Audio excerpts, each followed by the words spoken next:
Hi, my name is George Filer III. The reason I'm here is because George Filer V is in the hangar and will be born on Friday. And I'm a retired intelligence officer and flyer with almost 5,000 hours, and I didn't believe in UFOs until London Control called us in the winter of 1962 and asked us, would we chase one? And we said, sure. So we let down from 30,000 feet to 1,000 feet where the UFO was hovering, and we went into a steep dive and actually exceeded the red line of the aircraft. So it's kind of dangerous chasing UFOs. In any case, I was able to get the UFO on the aircraft radar at about 40 miles, and we could see a light out in the distance, and as we closed, we kept on picking up this radar return. The point I'm mentioning that the radar return was very distinct and solid, indicating it was some kind of a metallic object. We got about a mile from the UFO, and it kind of lit up in the sky and went off into space, very similar to what the shuttle looks like when it takes off. Later on, I was working in intelligence in Vietnam. I briefed General Brown about UFOs. When I was in 21st Air Force, in McGuire Air Force Base, I briefed General Glau about a UFO over Tehran, Iran in 1976.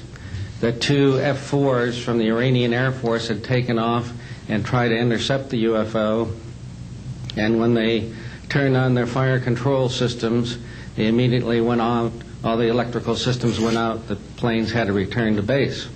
This was particularly significant because it was also picked up on satellites. In 1978, on January 18th, I was going into the base. Every morning I did the briefing to the general staff, and I noticed that there are some lights off in the distance at the end of the runway there. And when I got into the command post, the senior master sergeant in charge said that there had been UFOs in the pattern all night. They're on radar. The tower had seen them. They gotten aircraft reports and so on. And that one had landed or crashed at Fort Dix. Fort Dix and McGuire are right together. And this is kind of like the Roswell of the East. But in any case, an alien had come off the craft and had been shot by a military policeman, and apparently was wounded and was heading for McGuire. So for whatever reason, the aliens liked the Air Force better than the Army, perhaps because they're shooting at them. But in any case, our security police went out there and found him on the end of the runway dead.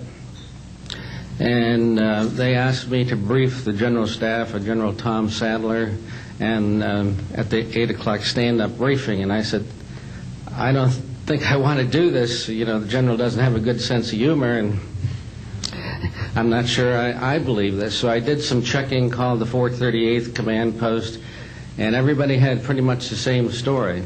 And at 8 o'clock that morning, just before I went on, was going to brief this, and I was very worried about it. They said, don't brief it, that it's too hot, so to speak.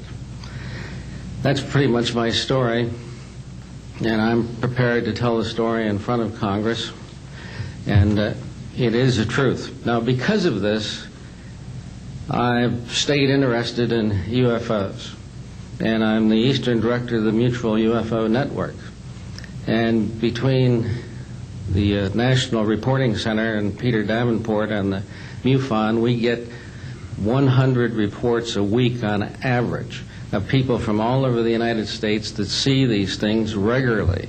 And if you start checking, they're out there and they're low, and people are seeing them all the time.